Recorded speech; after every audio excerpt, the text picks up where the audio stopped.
aka kanya tuvugana uwo nibishaka Theogene nibishaka Theogene Imana iramuciye ntabwo ari umuhanuzi w'Uwiteka ntabwo ariko bimeze kandi natagarukira aho ngaho vuba bidatinze ariho iki ariho umwuka wo gukenyuka uwo nguwo nibishaka Theogene Imana iramuciye ahereye aka kanya si umuhanuzi ikindi kintu natagarukira aho ngaho reka nkoresha ayo magambo ngo natagarukiraho natagarukiraho kandi vuba bidatinze urupfu tayari ku buzima bwe. Wambwawe naragutabaje jewe wamurizo we amabyi yumiye mu kibuno wabanje ukiha ugashaka guha abandi hari inkunga nigeze nkwaka kereka ngufasha nkagushikira ariko Imana izakunshira mu biganza umunsi umwe initayimu ariko sha ubundi ufite ikihe kibazo mu mutwe wawe wa mugabo we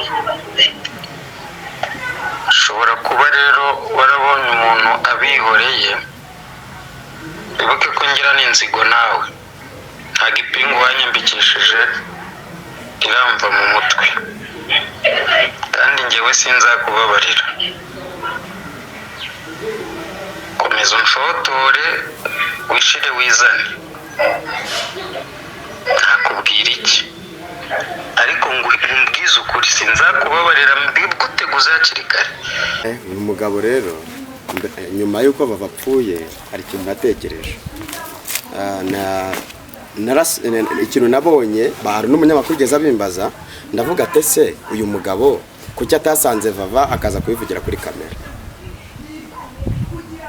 Urumva Imana yigeze kunyereka ndakeka Vava ndakeka Jerry twakora yambura ahubwo ari kuza agira ute ari mbese ari kuambura icyubahiro kubera ko twari tumuzima avuga iby'Imana ariko ubu ngubu ari kuvuga iki iby'isi ntabwo wagakwi wundi ni twebwe twemera kubabarizwa n'abandi twemera no kurenganwa ariko Jerry reka nkubwire muri uru Rwanda kugira ubone umupasiteri wakwemera kurenganwa kubera Yesu biragoye.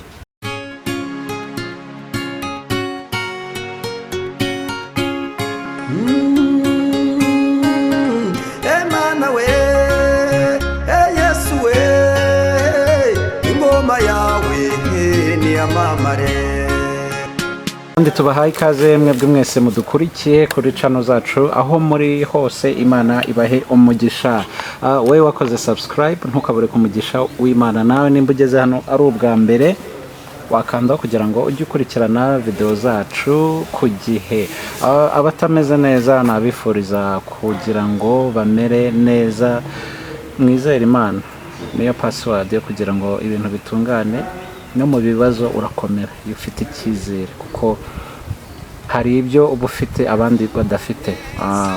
Rero twishimiye yuko turi amahoro namwe twizere ko muri amahoro tugiye gukora ikiganiro ndi kumwe n'umukozi w'Imana turakwakiriye cyane. Murakoze ameze neza ndashima Imana. Yego mbere yuko tugira ibindi bintu dukora reka tubanze dusenge kugira ngo kuko ibyo tugiye kuvuga ntago byoroshye. Yego Mana data twese uri mu ijuru uri Imana ikomeye uri rubasha ntawera nkawe uravuga bikaba wategeka bigakomera ni wowe wenyine twiringiye ufite imbaraga zikomeye cyane ni wowe waturemye uratuzi kandi uradusobanukiwe mbere na mbere mbaje kugushima kuri data wa twese mwiza uyu mwanya uduhaye kugira ngo mvugire imbere ya kamera imbere y'ubwoko bwawe Mana ndakwinginze ntabari nge ahubwo nyoborwe n'imbaraga zawe mwuka wera nk'uko ijambo ryari buvuga ko abayobogwa n'umwuka wawe ari bo bana b'Imana ndakwinginze nyaguhora ku ngoma Imana ngaho hagararana nanjye reka ijuru ry'ururuke ribane nanjye ibitavuga Imana byose ndabiheje enetangonesta Yesu umwami Imana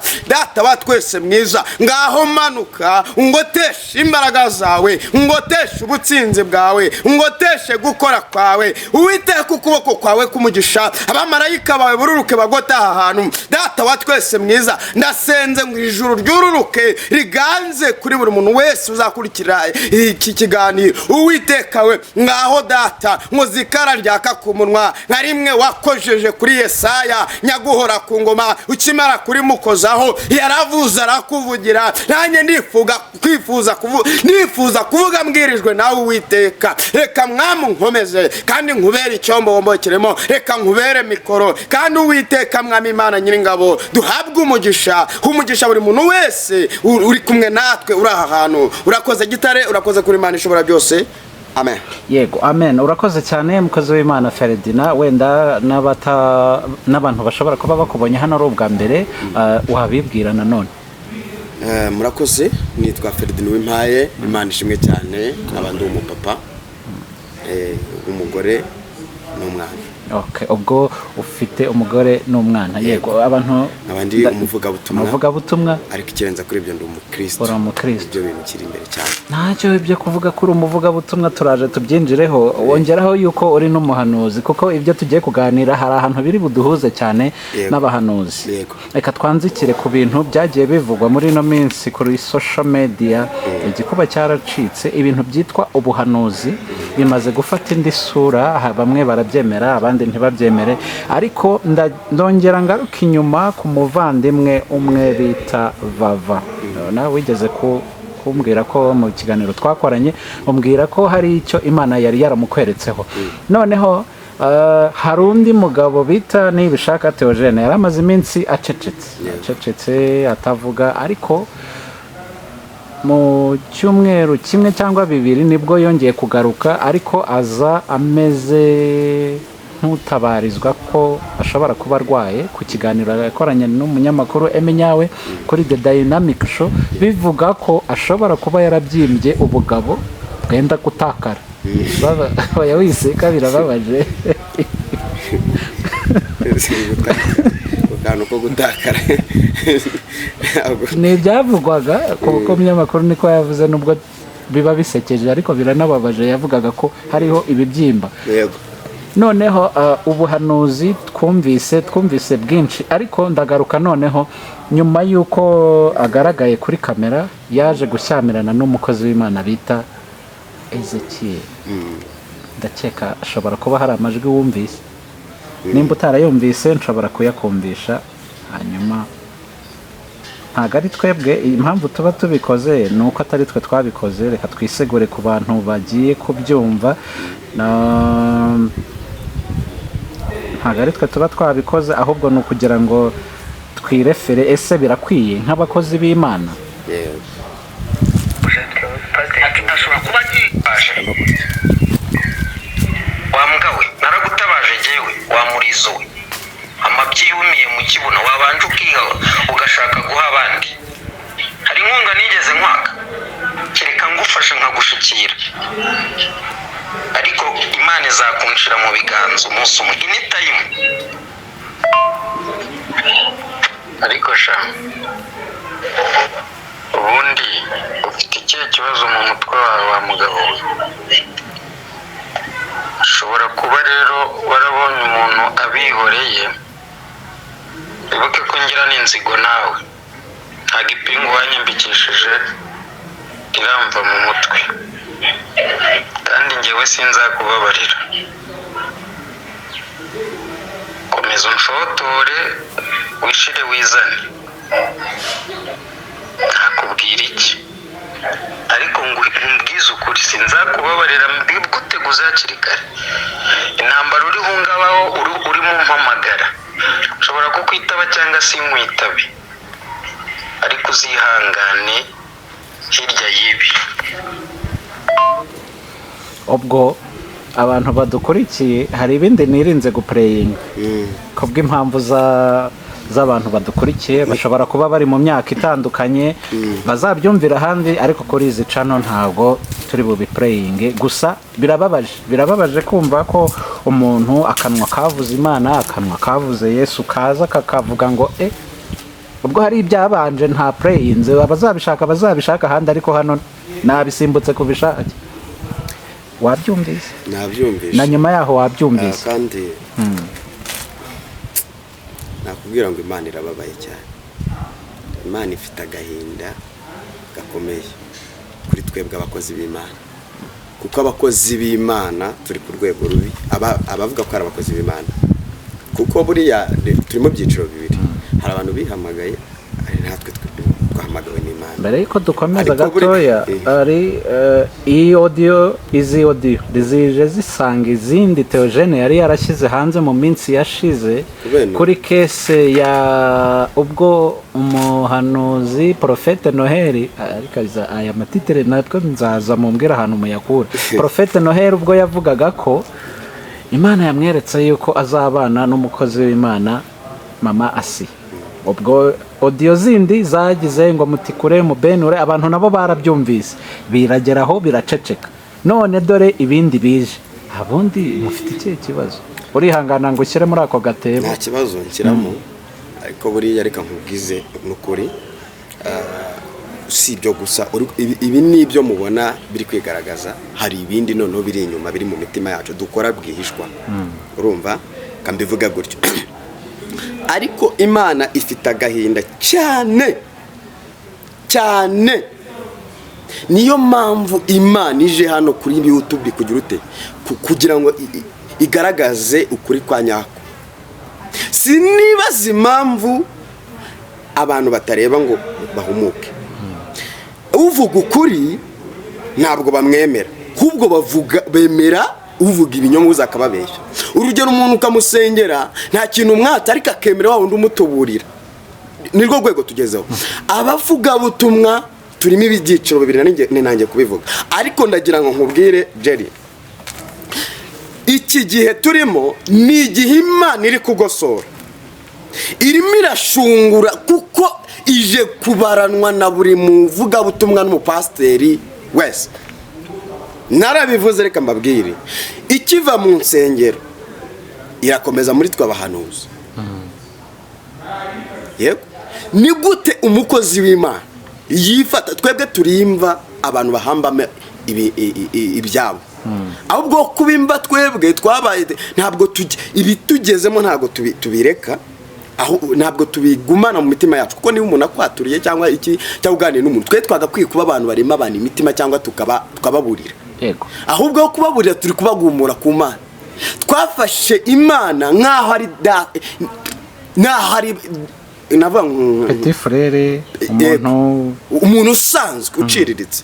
Bigera ku rwego, nabivuge, urumva, bigera ku rwego yuko uwitwa ngo umuhanuzi yatakarijwe icyizere, urumva, ubwo cyangwa abayobozi bacu b'igihugu badashobora kuvuga ngo umuhanuzi mu Rwanda, mu Rwanda nta muhanuzi uhari, kuko benshi bahanuye ibinyoma, bahanuye iki. Ntabwo umuhanuzi ashaka kumuhaza, tumuhe icyubahiro cye aze mu nama. Ibyo bintu uvuze ngo nta muhanuzi uhari mu Rwanda, banza ubikosore. Ndabivugaho. Icyo nshatse kuvuga ni iki, bagiye mu kibuga bakinyamo, si uko abahanuzi badahari, ahubwo turahari, ariko ababashije kubona intera yo kuvuga barahahitumye. Noneho kubera ko abagakwiye kutureba badufashe mu cyiciro cy'iki cy'ababana, niyo mpamvu mvuze ngo dufatwa nk'aho mu Rwanda nta muhanuzi uhari, twese twabaye abanyabinyoma. Ariko siko bikwiye kumva umuhanuzi ari gutukana ku karubanda, dore ko kuri YouTube ari ku karubanda, akavuga ngo Theo, buriya ikintu nabonaga kuri Theo yagakwiye, simuvugaho Theo, simwangana, nta muntu nanga, ahubwo ikintu Theo yari yarakoze cyo kuva kuri YouTube yagakwiye kuyiva akajya gusenga, ariko byaranze. Nicyo gihe rero nanjye mbabwiza ukuri, niba yaje atukana ubiri nivuga butumwa, Jerry mubwiza ukuri ntabwo ari ivuga butumwa. Ahubwo nyuma y'ibi byose, niba aziye muri uyu murya akaba ashatse kumera nk'abandi bose, nk'uko nyine Imana ijya imuburira kenshi, ngenda ndabimubwiye, ni umuhanuzi koko. Birashoboka ko umuhanuzi ashaka kuba umuhanuzi, ariko Imana ikamucishamo ibintu, noneho we akaba afite n'ibintu. Kuko ejo bundi naratangaye cyane ngeze aha hantu hano turi, masanga umuhanuzi ari kunywa icyuma. Ari kugira ate? Ari kunywa icyuma? Bino biyoga ngo biti ibyuma, mu nzoga. Ubwo ni inzoga, tuyoga tumeze ukuntu. Ku karubanda. Anywa rwose. Costume nziza cyane. Yarabanje afata Skol arayihirika, ayimaze reka nicaginge nsubire mu kiganiro. Afata icyuma aragisoma, abonye nkomeje kumureba afata energy avangamo arasuka. Yego. Ahubwo twaje kwibaza bitewe n'ibyabavuyemo bikajya hanze, buri icyagiye hanze ntabwo kiba gifite igaruriro cyane cyane hano kuri social media, ahubwo bituma dushaka ba bantu bajyaga batugaburira iby'umwuka, badusengeraga, baduhanuriraga, tukababaza ni igiki cyabaye ko mugenzi wanyu ameze gutya na gutya, mu gihe nk'iki twabigenza gute, ni iki mu by'ukuri mubona cyateye uriya mukozi w'Imana? Nje niko mwita kuko niko twamumenye, nawe niko yavuze. Ni iki cyaba cyateye umuntu kuvuga amagambo nako gutukana bene kariya kageni? Ndabanza mvuga kuri iki kintu, abavuga butumwa cyangwa abakozi b'Imana twaretse gusenga. Bamwe muri twe baretse gusenga, ubu ngubu ibyo barimo ni iki? Bari kwishakira amafaranga no kwamamaza. Kandi Yesu yaravuze ngo dusenge ubudasiba. Gusenga ubudasiba, iyo usenga ubasha kumenya amabanga ya Satani. Yego. Iyo utewe na Satani urabimenya ugasenga, kuko uba uri mu bihe byo gusenga. Ntabwo waba uri mu bihe byo gusenga uza kukarubanda gutukana. Ikintu kizakubwira ko umuntu yabuze icyo avuga, yashiriwe, yakamutse, nuko azaza hano aje gutukana cyangwa aje kuvuga abantu.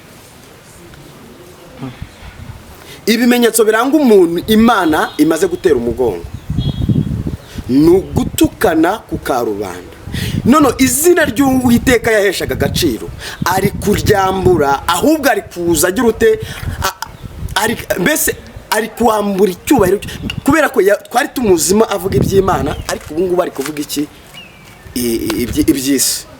Ntabwo wagakwiye. Ubundi ni twebwe twemera kubabarizwa n'abandi, twemera no kurenganwa. Ariko Jerry, reka nkubwire, muri uru Rwanda kugira ubone umupasiteri wakwemera kurenganwa kubera Yesu biragoye. Bashobora kuba bari mwiba. Nk'urugero, icyo umupasiteri avuze uyu munsi, iyo kibaye ikintu kibi hakagira nk'umuyobozi kivuga, araza kivugurura, mumbabarire navuze nabi, kubera ko ariko ni byiza kwikosora umenye ko wakoshe. Ariko si ubundi ko Imana yadutumye kubwiriza ubutumwa, Imana yigeze dutuma kuvuga ibindi bintu? Ni umukozi w'Imana yagakwiye kuza hano kuvuga mu rusengero, aje kuvuga Imana only. Ariko niba uzi ko uhagaze mukuru, uri umupasiteri ufite na doctora, ufite iki, ukaza ukavuga ikintu cyerekeye ijambo ry'Imana, warangiza ukaza ejo ukivuguruza, ubugaragaje uruhande uhagazeho. Ikindi, niba uri profete ukaza ukivugurura, aba bantu Imana ije gukora umukwabo mu bavuga ubutumwa n'abapastori. Ntacyo murabona, kuko Imana ni ukuri, Imana ihaza agasuzuguro bateye Imana iragahaza. Njyewe cyanteye kubyibazaho, reka wenda tureke no n'ibyo titre y'ubukozi bw'Imana, abapotre biki n'abavuga butumwa, abahanuzi, reka tube tubishyize ku ruhande. Umuntu wahawe uburere, warezwe, hari imvugo adakoresha, hari ibintu atabwira mugenzi we, hari ibitutsi atakwatura mu kanwa ke. Hanze ko umukozi w'Imana, iki kintu ukivugaho iki? Ubundi ubuze uburere, ubuze kuba akijijwe, abura n'uburere. Ubuze agakiza, ubuze uburere bwo mu gakiza, kuko ubundi twebwe iyo dukijijwe Uwiteka dutoza imico yo mu gakiza, urumva? Ariko yewe ubundi ntabwo ndajya kuri side y'abandi yo mu buzima busanzwe, ndavuga mu bintu bijyanye na gospel, ndavuga ku bakozi b'Imana. Twararengereye, twaravuze, Imana yadutumye abahanuzi, Imana ituma abahanuzi bavuga butumwa benshi cyane, ariko twarananiranye, igisigaye ukuboko k'Uwiteka niko kuje. Ariko hari ikindi kibazo njya nibaza ku bijyanye n'abahanuzi nanjye, kubera iki abahanuzi mutemerana? Iteka ryose tubabona kuri social media muhinyurana, umwe ahinyura undi n'undi ahinyura undi, noneho ugasanga ntawo gukebura mugenzi we, n'ugaragaje ko yari afite ishyaka ryo kuba yabikora, rimwe na rimwe tukisanga yahemutse kandi mu buryo bukomeye. Ari naho hantu nshingiraho mvuga ntese yego mu gihugu hari umuhanuzi, ariko se kuri social media ubu tuvugana hari umuhanuzi arahari. Ahubwo icyo kibazo mbajije ndagira ngo nyivugeho. Kuki ngo tutemerana? Yego. Ubu njye kwemera umuntu uri guhagarara ku gasozi akavuga ngo watumbye ibintuza, watumbye niba ari ubunero niba ari ibiki. Ubu njye koko njye kumwemera mvuga ngo yenda gufana. Bo ikibazo cyanyu ni kimwe. Buri wese ahora Theo bose babireba yararemye ngo abanzi be ngo bashashe amakoma biteguye ku munsi w'amakuba kugira ngo bazayabyinireho. Ikigaragara abahanuzi dufite buri wese abateze inkuru mbi kuri mugenzi we, kuko Rwema ntafunze. Ujye kuri social media uraza kubona abahanuzi bavuga bati twari twabibonye n'uyu munsi bamwe bari guhanura bakanahanurira umugore we, kandi mbere ntibahanuye. Ese iyi systeme mufite hano mu mujyi wa Kigali yo guhanura mugendeye ku kibi cyabaye gusa? Inzu Imana itanga amazu, ujye bibona, Imana igatanga amamodoka. Sindabona umuntu uza ahagarara avuge ngo mu by'ukuri nubwo runaka yubatse etaje ninjye wayihanuye, ariko umuntu nafungwa, umuntu napfa, umuntu narwara indwara ikomeye, abahanuzi baraboneka. Iyi system ubundi ni bwoko ki? Reka nkubwire. Iyi system harimo umwuka wa Satani. Ariko buriya muri abo bantu bose baza bavuga ibyo bintu harimo ababa babeshya, harimo n'abavugisha ukuri, sibyo? Ariko icyo tugomba kwemera ni iki? Bibiliya iravuga ngo tuzahabwa imbaraga. Buriya reka nkubwire ikizahuranga umukozi w'Imana. Nuko umukozi w'Imana agomba guhora yigengeseye kuri buri kimwe cyose. Ntabwo ibintu byose bije ari kubivuga. Hari n'ubuhanuzi Imana inyereka simbuvuga. Kereka yo bibaye ngombwa ko impatiriza kubuvuga. Hari ibintu Imana inyereka byose simbuvuga. Okay. Yena ntabwo tujya dukora ibiganiro birambiranye. Umuntu yitwa ko ari umukozi w'Imana ryari? Umukozi w'Imana. Ubundi hari ijambo rita. None urangiza utubwire n'icyo twamumenyeraho. Ahasigaye turebe nimba koko aba bantu bakita ko ari abakozi b'Imana ko ari. Reka nkubwira aka kantu. Kuba umukozi w'Imana yego ninjya bivuga abantu bavuga ngo izina ryitwa ngo umukozi w'Imana muzarikureho ngo abana b'Imana. Yego. Ariko mbere yuko njya kubitanga muri urugero, umubyeyi yabyaye umwana amubyara kugira amufashe imirimo. Niba umurimo umubyeyi yabyaga kuvoma, umwana yakuze agira ute amukura kuri wa murimo wo kujya kuvoma. Yego. Twebwe Imana yaratubyaye mbere yuko uba umukozi w'Imana ubanza kuba umwana w'Imana. Yego. Kuvuka bwa kabiri. Iyo umaze kuvuka Imana irakubwira noneho wowe wamenye ukuri genda ujye kumbwirira bariya ikagutuma. Yego. Uba mikoro y'Imana. Niyo mpamvu kuba umukozi w'Imana ni ikintu gikomeye cyane. Ibintu biranga umukozi w'Imana ni ukwigengesera, kandi umukozi w'Imana arangwa n'ubwenge. Akanwa ke ntago kavuga iby'ubugoryi, akanwa ke kavuga iby'ukuri bihwanye n'ijambo ry'Imana. Hari abakozi b'Imana mwaze muvuga nibishaka Theogene, ariko hari n'undi mugore yitwa Pasteur Ndera, uyu mudamu wapfushije umuntu bari bagiye kubana wabaga muri Amerika. Pastor Mutesi. Pastor Mutesi. Nawe nakunze kumwumva akoresha amagambo akakaye. Ariko ngiye nabona aya magambo agenda asirikira abakozi b'Imana. Hari ijambo ry'Imana rivuga ngo nimuba muri nge, amagambo yanjye akaba muri mwe. Sibyo? Amagambo yanjye akagira gute? Aba muri twe. Hariya Bibiliya ivuga ngo tuzasaba icyo dushaka tukibone, bisobanura ngo tuzaba mbese nyine dufite Imana. Ariko nimba abantu bari kugaragara mu magambo y'ibitutsi aremereye gutya, kandi umuntu agafata telefone akirekodinga nta umubwirije, cyangwa se agafata kamera akicara imbere ya kamera azanwe no gutukana, kandi n'umurimo wo kubwiriza ntarawurangiza, mu by'ukuri abakiri umukozi w'Imana. Hari ijambo ry'angoresha bavuga ngo hari Imana ikurwaza ikurwaje. Mbese ukaba warananiye Imana ugakora ikakuburira. Ariko kuko reka nkubwire irabakusanya bose iri kubazana hano kuri YouTube iri kubazana kugira tubabone abatwaye abagabo b'abandi abari amafaranga y'abandi hari n'uwo numvise watwaye umugabo w'abandi iyo audio nuko ntayizanye nyir'umugabo amubwira ati ariko kuki wantwariye umugabo kuki wantwariye umugabo ngo reka nge nakuniye kuri aritari umukozi w'Imana uzwi kandi wemerwa aratinyuka aravuga ngo yakuniye kuri aritari ngo ajye atwara abagabo b'abandi. Urumva ibyo bintu bikuntu biremereye. Reka nkubwire muri twebwe harimo abakozi ba Satani biyambitse uruhu rw'intama kandi ari amasega. Abantu babe maso barebe kuko bayoborwa n'umwuka kuko Imana ije kugaragaza hagati y'urukungu n'amasaka kuko urukungu rugiye kugira utera rugiye gushyirwa ukwarwo rutwikwe ahubwo amasaka ahunikwe. Iki nicyo gihe Imana ije gusarura ibyo yabibye abantu twese. Imana igeze ku mugore, Imana igeze ku mugabo, Imana igeze ku mupasiteri, Imana igeze ku mushumba. Nyuma y'ibi bintu byo gufunga isengero mbabwiza ukuri bakoze b'Imana, Imana igarukanye ije mu bavuga butumwa nihwije cyane. Ari ubuhanuzi nagizeho ikibazo ndagira ngo tukwifashishe utubwire. Nyuma y'ibyo twamaze kumva ahangaha habonetse undi mugabo wahise uhanura. Uyu mugabo ni umwe mu bahanuriye Vava Dorimbogo, abantu barabyibuka, avuga ati nutisubiraho uriho umwuka wo gukenyuka. Nawe hari icyo yavuze. Wibuke ko yabihanuye mbere y'uko Vava ashyamiranye n'uwo bita Joyeuse.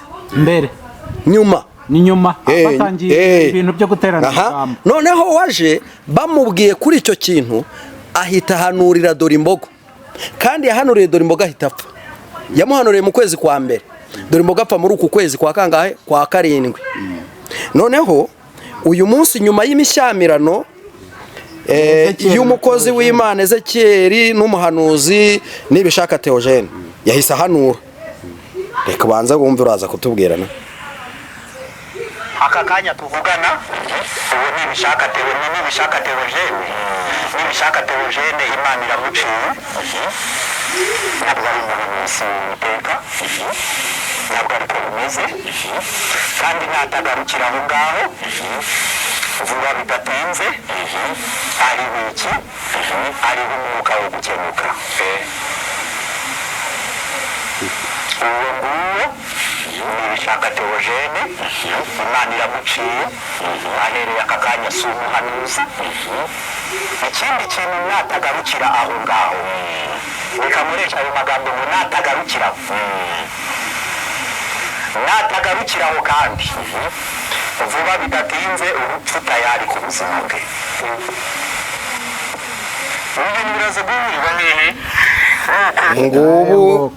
Ngubu ubutumwa bwa mugenzi wawe wowe wabwakiriye ute? Uyu mugabo rero nyuma y'uko bapfuye hari ikintu natekereje. Ikintu nabonye hari n'umunyamakuru ugeze abimbaza, ndavuga ati se uyu mugabo kuki atasanze Vava akaza kubivugira kuri kamera? Urumva Imana yigeze kunyereka ndakeka Jerry twakoranye ikiganiro, ndavuga ati nabonye hari abapasiteri twagikoranye Jerry, hari abapasiteri bakorera Satani. Kandi wibuke ko Satani nawe arereka. None ashobora gutuma aba bapasiteri yamara kubatuma bakaza no guhanura. Yego. Ndababwira ngo abo bapasiteri bari babakozi ba Satani n'abahanuzi narabibabwiye. Ndababwira ngo mugiye kubona ubusambanyi bwiyongera, mugiye kubona abakozi b'Imana ibashyira ku karubanda bari bahihishe, mugiye kubona abo Satani yatumyeho bagiye gukora cyane, bakoresha imbaraga kandi bazatugeraho twese. Ndangije ikintu nabonye kuri uyu mugabo, kubera icyo atasanga Nibishaka Theogene cyangwa muhamagare kuri telefone.